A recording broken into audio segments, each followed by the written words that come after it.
Hello and welcome our blood viewers to RTD's News English edition. As usual, we begin tonight's news with the major and top highlights. Let's follow. President Gelle arrives in Abidjan to take part in the conference of the Paris COP15. Djibouti, Ivory Coast. Holding a symposium on women, peace and security between the Ministry of Family and Women.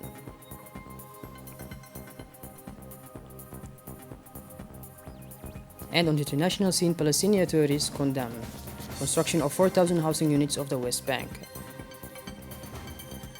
Those were our major top highlights. Welcome back to our newsroom, our beloved viewers. The President of the Republic, His Excellency Mr. Ismail Omar Gelle, received a warm official welcome as he got off the plane this Sunday afternoon in Abidjan, the capital of Ivory Coast, where at the invitation of Ivorian President, he will take part in the 15 sessions of the Conference of the Paris COP15 of the United Nations Convention to combat desertification to be held tomorrow. The head of state was welcomed by the Vice President of Ivory Coast, Timiko. COP15 will bring together leaders from governments, the private sector, civil society, and other key stakeholders from around the world to advance the future sustainable management of one of our most precious assets, the Earth. This will be an opportunity of the Republic of Djibouti and all countries of the UN Convention to combat desertification and drought, to raise awareness of the solutions and the need to rehabilitate degraded lands so that urgent measures should be put in place to reforest land and forests. As a reminder, the city of Abidjan, the economic capital of Ivory Coast, is preparing to host this high-level conference in addition to the heads of state and government of the African Union countries. The summit will see the participation of hundreds of experts and journalists from the 53 countries of Africa. ويلك dhagaysanaya dhalinta waraysanaya udhaga nugul hooyada dhabtii waa aabageele udhaga nugul hooyada dhabtii waa aabageele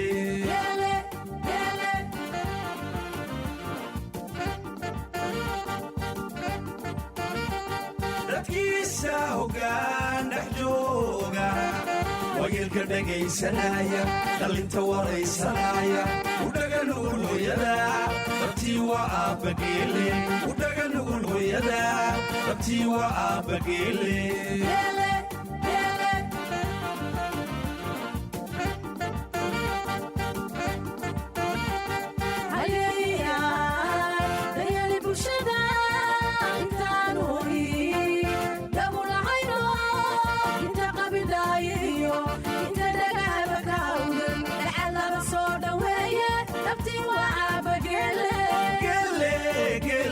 dhabtii waa aabageele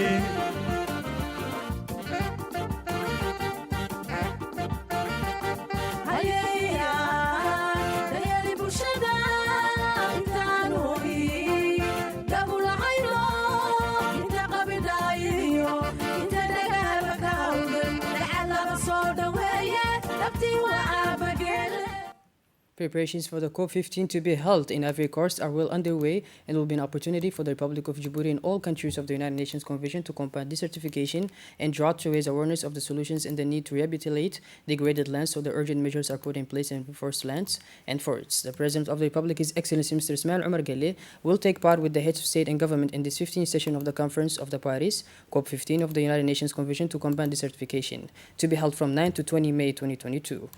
The Sofitel Hotel in Abidjan, a modern complex specialized in hosting international conference held in Ivory Coast, will host the 15th conference of the Paris of the United Nations Convention to combat desertification and drought.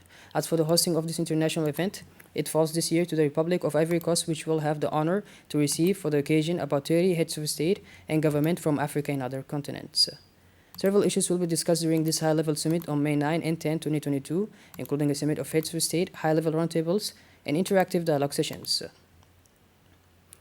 Moving on, it is through an interview granted to the national press on Saturday that the ambassador of the Republic of Djibouti to the Republic of Ivory Coast, His Excellency Mr. Mohamed Burhan Ali, made this statement. The trip of the head of state to Abidjan is the result of an official invitation from President Alassane, host country of the 5th International Conference of the Paris to the United Nations Convention to combat desertification and drought, said the Djiboutian diplomat in his state. The head of state will thus take part from 9 to 11 May in the work of his meeting dedicated to the development of a global state of affairs on the desertification, drought, and the phenomenon of global warming, said then the diplomat of Djibouti.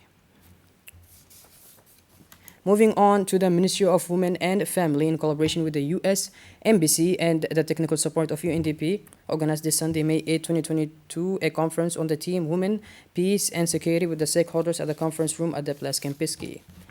The objective of this workshop is to raise and update the National Action Plan in order to strengthen the commitment of the government and international agencies to the Women, Peace and Security agenda.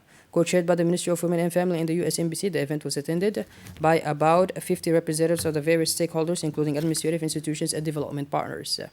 In their respective speeches, the personalities highlighted the importance of the gender issue prevailing with COMSA and IGAD at the regional level as well as within NPAD, but also at the continental level, and this in compliance with the Maputo Protocol on Women's Rights. Working groups are then formed to reflect and exchange on the three main sub-themes, which are gender-based violence, increasing women's participation at all levels of decision-making, and the protection of victims and sexual violence.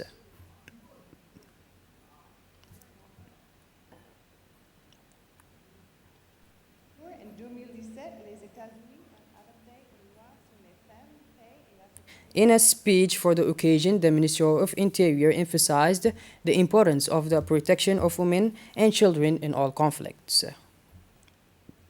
The Minister of Women and Family, for her part, were pleased that the United States, through the Embassy and through Camp Dominier, organized as a symposium on women and peace security. Moving on to the Ministry of National Education and Vocational Training, Mr. Mustafa Muhammad Mahmoud and the Japanese ambassador to Djibouti, Mr. Utsaka, proceeded this morning to the laying of the foundation stone for the basic school of Nasib. The event took place in the city Nasib in the presence of Secretary General of MENFOB, Mr. Muhammad Abdullah Mahyoub, the Director of JICA, Mr. Canada, the Director General of the IOG Foundation, Mr. Mahmoud Ali Usman, the representative of UNICEF, as well as the senior staff of MENFOB who took part in this ceremony. The ambitious project of the construction of a basic school in Nasib, which is a gift from the Japanese people to the Djiboutian people, comes in an important time of our education system, which is in full transformation and which aims to achieve universal inclusive schooling by 2025 for all children living on the national territory. The objective of this project is to improve the learning environment and access to basic education in the commune of Balbala by building a new elementary school and middle school and providing them with the necessary equipment, but also the project will contribute to the improvement of access to quality education in Djibouti. This modern school complex covers an area of more than 36,000 square meters, with a capacity of more than 3,000 students, including 2,000 students for the middle school and 1,000 students for the primary school.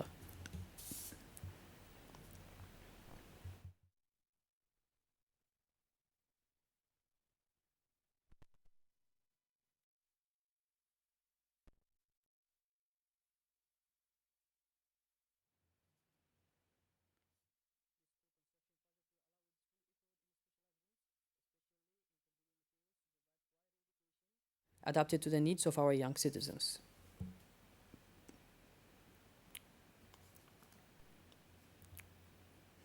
In his speech, the director of JICA recalled that this large-scale project, whose amount is about $30 million, is granted within the framework of a non-reimbursable financial assistance from JICA.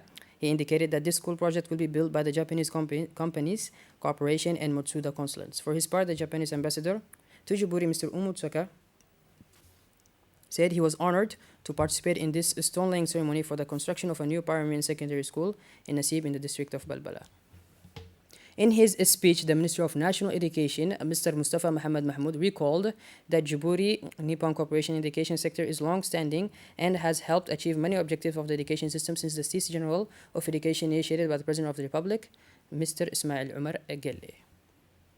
Following the example of the world, the Red Crescent Society of Djibouti celebrated today at the International Day of Red Cross and the Red Crescent. This day-reaching activities took place at the Center for Teaching, Training and Basic Education, Umar Gelle Ahmed. This day saw the participation of the Director General of the Center, Madam Aisha Farah, Deputy Head of Mission of ICRC, Mr. Mustafa Muhammad, the First Vice President of the Red Crescent, Madam Hawa Jama, as well as the officials of the Center. The Blood Collection Center of Peltier General Hospital, members of local communities, volunteers and student teachers actively took part in the activities of blood donation, dismentation sessions, first aid training, and exchange of humanitarian values.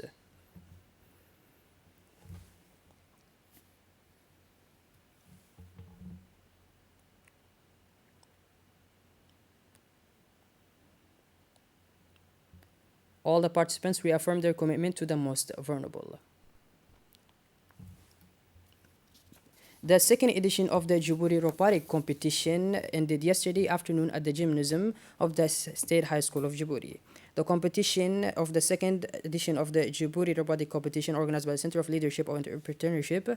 This edition, which was held from May 6 to 7 on the theme Sustainable Impact, focused on climate change, aimed to awaken the interest of young Djiboutians in handling innovative technologies, robotics, and coding. It also served to inspire young people while promoting science, technology, engineering, and mathematics education. The closing ceremony of the second session of the Djibouti Robotic Competition was presided over by the Director General of the CLE, Ubah Ahmed Malo, the Deputy Director, Mr. Abdul Karim Mohammed Hassan, the Director of Operations, Mr. Shahim Mohammed Abdullah, the Secretary General of MENFOP, Mr. Mohammed Abdullah Mahyub, the Director General of Education, Mr. Abdul Dirir, the Directors of the colleges, the principals of the high schools, the academies, as well as the teachers of the different colleges and high schools.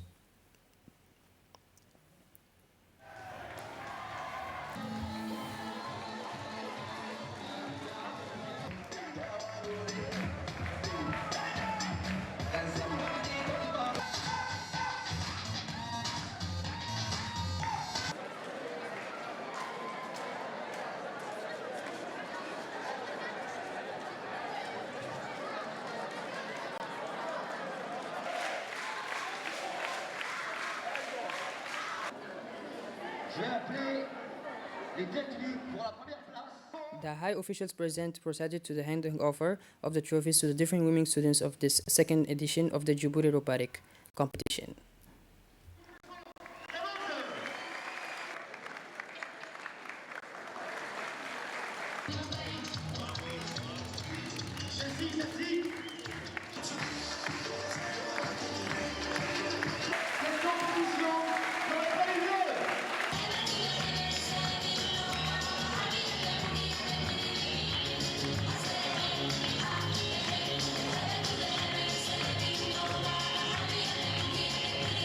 halkan waxaan maanta Moving on towards the international scene now, the Palestinian authorities condemned on Friday the Zionist green light to build 4,000 housing units in Zionist settlements in the West Bank, media reported on Saturday. By this, our beloved viewers, we conclude this edition. Thank you for being with us, and make sure to tune in later for more. Have a wonderful evening, and thank you once again. Take care.